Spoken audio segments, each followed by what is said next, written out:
ఎవరది? సత్యం తలెత్తి చూశాడు. తలుపు దగ్గర కిరణ్ నిలబడి ఉన్నాడు. సత్యం చేతిలో ఉన్న ఫోను జారి కింద పడింది. నువ్వా? కిరణ్ లోపలికొచ్చాడు. ఈ కిరణ్ సత్యంతో కలిసి సాఫ్ట్వేర్ కంపెనీలో పనిచేసిన సహోద్యోగి. ఇద్దరూ స్నేహితులు కూడా. ఏమైంది? నన్ను చూసి అంత షాక్ అవుతున్నావేంటి? నువ్విక్కడికి ఎందుకొచ్చావు? నువ్వు చేసిన పనుల గురించి మాట్లాడడానికి. సత్యం ముఖం అదోలా పెట్టి అడిగాడు. నాకేమీ అర్థం కావట్లా. అర్థం కాకపోతే అర్థమయ్యేలా చెప్తాను అంటూ తన మొబైల్ బయటకు తీశాడు. ఒక వీడియో ఓపెన్ చేశాడు. సత్యం కళ్ళలో భయం మొదలైంది. అది టౌన్లోని కంప్యూటర్ సెంటర్ సీసీటీవీ ఫుటేజ్. అందులో సత్యం స్వయంగా అనామిక ఫోటోలిచ్చి పెళ్లి ఫోటోలు తయారు చేయాలి అని చెప్పటం స్పష్టంగా కనిపిస్తుంది. సత్యానికి చెమటలు పడ్డాయి. ఇది నీ దగ్గరికి ఎలా వచ్చింది? అది నీకు అవసరం లేని విషయం. ఇప్పుడు నీకేం కావాలి?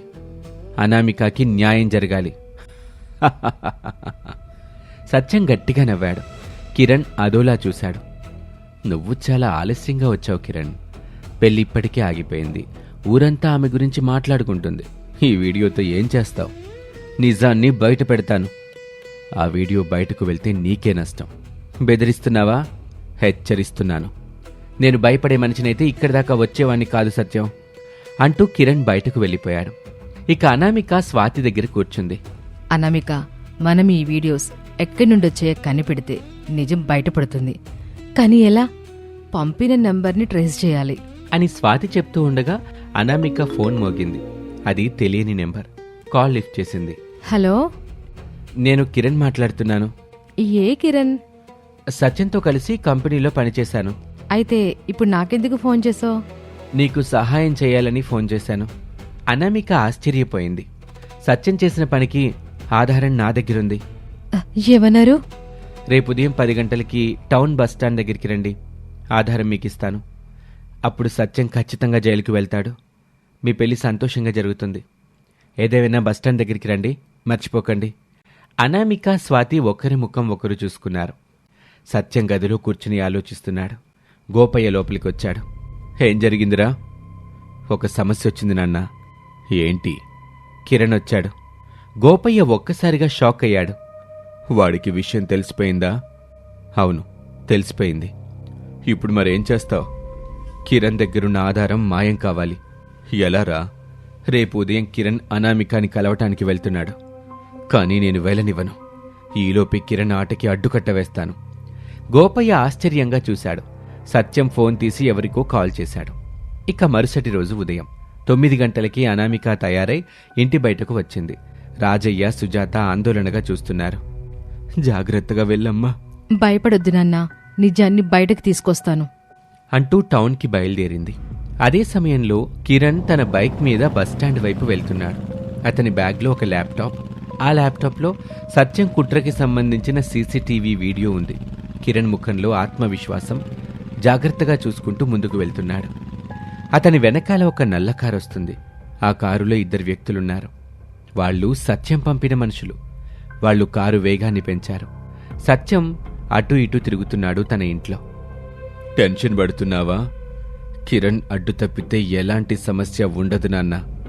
కిరణ్ దగ్గర నిజంగానే ఆధారం ఉందా? ఉంది. అది బయటకు వస్తే రాదు అని పైకి చెప్పినా సత్యం మనసులో మాత్రం భయం మొదలైంది. కిరణ్ బైక్ మీద వెళ్తున్నాడు. నల్లని కారు అతని వెనకాలే వస్తుంది. కిరణ్ ఆ నల్లని కారు వైపు చూశాడు. తనకి అనుమానం వచ్చింది. వెంటనే బైక్ని పక్కకు ఆపాడు. నల్లని కారు అది గమనించి ఆగితే అనుమానం వస్తుందని ఆలోచించి అలా ముందుకు వెళ్ళిపోయింది. అనామిక బస్టాండ్కి చేరుకుంది. కిరణ్ కోసం ఎదురు చూస్తుంది. 10 గంటలయ్యింది. 10:30, 11 అయినా కిరణ్ రాలేదు. ఫోన్ కూడా స్విచ్ ఆఫ్ వస్తుందే. ఈ కిరణ్ వస్తారా రాడా? అసలు నిజంగానే అతని దగ్గర సత్యానికి సంబంధించిన ప్రూఫ్ ఉందా అని అనుకుంటూ ఉండగా అక్కడికి స్వాతి వచ్చింది. ఏం జరిగిందనామిక? కిరణ్ ఇంకా రాలేదు. కిరణ్కి ఏదో జరిగిందనిపిస్తోంది. అనామిక భయపడింది. అప్పుడే ఒక అపరిచిత నెంబర్ నుంచి కాల్ వచ్చింది. అనామిక లిఫ్ట్ చేసింది. మీకు కిరణ్ తెలుసా? అవును. మీరు? కిరణ్కి యాక్సిడెంట్ అయింది. టౌన్ గవర్నమెంట్ హాస్పిటల్లో ఉన్నాడు. నేను డాక్టర్ని. నా పేరు అభినవ్. ఆ మాట విన్న వెంటనే అనామిక నోటి నుంచి మాట రాలేదు. ఒక్కసారి హాస్పిటల్కి రండి. ఇప్పుడే వస్తున్నాను డాక్టర్. అనామిక ఫోన్ పెట్టేసింది. స్వాతికి విషయం చెప్పింది. ఇద్దరూ ఆటోలో ఆసుపత్రికి చేరుకున్నారు. కిరణ్ బెడ్ మీద స్పృహ లేకుండా పడుకున్నాడు. ప్రాణాపాయం లేదు, కానీ ఇంకా స్పృహ రాలేదు. అనామిక కళ్ళ నుంచి నీళ్లు కారాయి. స్వాతి ఓదార్చే ప్రయత్నం చేస్తుంది. కొంత సమయం తర్వాత కిరణ్ నెమ్మదిగా కళ్ళు తెరిచాడు. అనామిక. నేనే కిరణ్ గారు, మీరు బాగున్నారా? కిరణ్ మాట్లాడడానికి ప్రయత్నించాడు. ల్యాప్టాప్. అనామిక ఆశ్చర్యపోయింది. ల్యాప్టాప్లో ఆధారం ఉంది, సత్యాన్ని అని చెప్పి మళ్లీ స్పృహ కోల్పోయాడు. కిరణ్ చెప్పిన విషయం అనామికకి స్వాతికి అర్థమైంది. అదే సమయంలో సత్యం ఇంట్లో సత్యం ఫోన్ మ్రోగింది. ఫోన్లో చెప్పేది సత్యం వింటున్నాడు. బాస్, పని పూర్తి కాలేదు. వాడికి యాక్సిడెంట్ అయింది, కానీ ల్యాప్టాప్ మన చేతికి రాలేదు. సత్యం కోపంతో ఫోన్ విసిరికొట్టాడు. ఎందుకంటే ఆ ల్యాప్టాప్లో ఉన్న వీడియో బయటకొస్తే అతని ఆట మొత్తం ముగిసిపోతుంది. ఆసుపత్రిలో అనామిక, స్వాతి ల్యాప్టాప్ గురించి ఆలోచిస్తున్నారు. ఒక నర్స్ అక్కడికి వచ్చింది. మేడం, యాక్సిడెంట్ జరిగిన చోటు నుంచి వచ్చిన వస్తువులు మేడం ఇవి అని ఒక కవర్ ఇచ్చింది. అనామిక తెరిచి చూసింది. అందులో పగిలిపోయిన పెన్ డ్రైవ్ ఉంది. అనామిక, కిరణ్ చెప్పిన ఆధారం ఇందులో ఉందేమో? అనామిక గుండె వేగంగా కొట్టుకుంది. ఎందుకంటే ఆ పెన్ డ్రైవ్లో తన జీవితాన్ని మార్చే నిజం ఉందని అర్థమైంది తనకి. ఇదే మనం వెతుకుతున్న ఆధారం కావచ్చు కదా అనామిక, కానీ ఇది పగిలిపోయింది కదా. బయట పగిలినా లోపల డేటా ఉండొచ్చు కదా. ఇద్దరూ వెంటనే ఆటోలో కంప్యూటర్ సర్వీస్ సెంటర్కి వెళ్లారు. పెన్ డ్రైవ్ పెట్టారు. డేటా మొత్తం పోలేదని, రికవర్ చేయటానికి కొంత సమయం పడుతుందని స్వాతి అర్థం చేసుకుంది. అదే విషయాన్ని అనామికతోనూ చెప్పింది. ఎంత సమయమే? 2 గంటలు. ఆ 2 గంటలు అనామికకి 2 సంవత్సరాల్లా అనిపించాయి. అప్పుడే అనామికకి రమేష్ ఫోన్ చేశాడు. అనామిక ఫోన్లో రమేష్కి జరిగిందంతా చెప్తుంది. స్వాతి డేటా తీసే పనిలో ఉంది. అలా 2 గంటలు గడిచాయి. అనామిక, డేటా వచ్చేసిందే అని ఓపెన్ చేసింది. అనామిక ఫోన్ కట్ చేసి వాటిని చూసింది. అనామిక సత్యానికి పెళ్లైన ఫోటోలు, వీడియోలు, ఎడిటింగ్ ఫైళ్లు అన్నీ అందులో ఉన్నాయి. స్వాతి ఒక వీడియో ప్లే చేసింది. అందులో కంప్యూటర్ సెంటర్లో సత్యం కూర్చుని ఉన్నాడు. సత్యం మాటలు కూడా వినిపిస్తున్నాయి. ఈ ఫోటోలో నా ముఖం పెట్టు, ఇక్కడ తాళి కట్టినట్టు చూపించు, ఈ వీడియోలో అనామిక పక్కన నన్ను జోడించు అని చెబుతున్నాడు. అన్నీ స్పష్టంగా రికార్డ్ అయ్యాయి. అనామిక కళ్ళ నుంచి నీళ్లు కారుతూనే ఉన్నాయి. అది బాధ వల్ల కాదు, తన నిర్దోషిత్వం నిరూపించే ఆధారం దొరికినందువల్ల. అనామిక, ఇక సత్యం తప్పించుకోలేడు.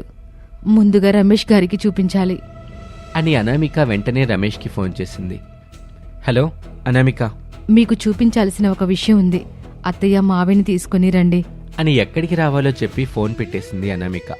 ఆలస్యం చేయకుండా రమేషు, ప్రసాదు, శారద స్వాతి కంప్యూటర్ సెంటర్కి వచ్చారు. స్వాతి, సత్యం మాట్లాడింది ప్లే చేయి. స్వాతి ప్లే చేసింది. రమేష్, శారద, ప్రసాదు సత్యం మాటలు విన్నారు. అంటే ఇదంతా సత్యం చేసిన కుట్ర అన్నమాట. అయ్యో పాపం, మనమే ఆ అమ్మాయిని అనుమానించాం. రమేష్ మౌనంగా నిలబడ్డాడు. అతని కళ్ళల్లో పశ్చాత్తాపం కనిపించింది. సారీ అనామిక, నేను నిన్ను పూర్తిగా నమ్మలేకపోయాను.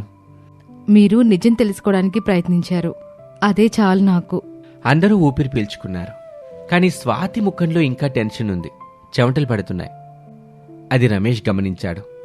ఏమైంది స్వాతి, ఎందుకు టెన్షన్ పడుతున్నావు? ఒక విషయం ఉంది. అందరూ స్వాతి వైపు ఆసక్తికరంగా చూశారు. ఇందులో ఇంకొక వీడియో ఉంది, అది ఇప్పటివరకు ఎవరు చూడలేదు. అందరూ ఆశ్చర్యపోయారు. స్వాతి ఆ వీడియో ప్లే చేసింది. వీడియో స్టార్ట్ అయింది. అందులో సత్యం, గోపయ్య ఇద్దరూ మాట్లాడుకుంటున్నారు. రాజయ్య అరటి తోట మన చేతికి రావాలి. ముందు అనామికని నేను పెళ్లి చేసుకుంటాను, అప్పుడు తోట ఆటోమేటిక్గా వస్తుంది నాన్న. అనామిక మన చెప్పు చేతలో ఉంటుంది. అప్పుడు రాజయ్యతో నువ్వు నీకు నచ్చినట్టు ఆడుకోవచ్చు. అవసరమైతే ఆ కుటుంబాన్ని పూర్తిగా నాశనం చెయ్యాలిరా. ఆ మాటలు విని ప్రసాద్, శారద ముఖాలు చూసుకున్నారు. కుట్ర వెనుక రాజయ్య అరటి తోటను కాజేయాలని గోపయ్య ఆశ కూడా ఉందని వాళ్ళకి అర్థమైంది. ఎలా రియాక్ట్ కావాలో అనామికకి అర్థం కాలేదు.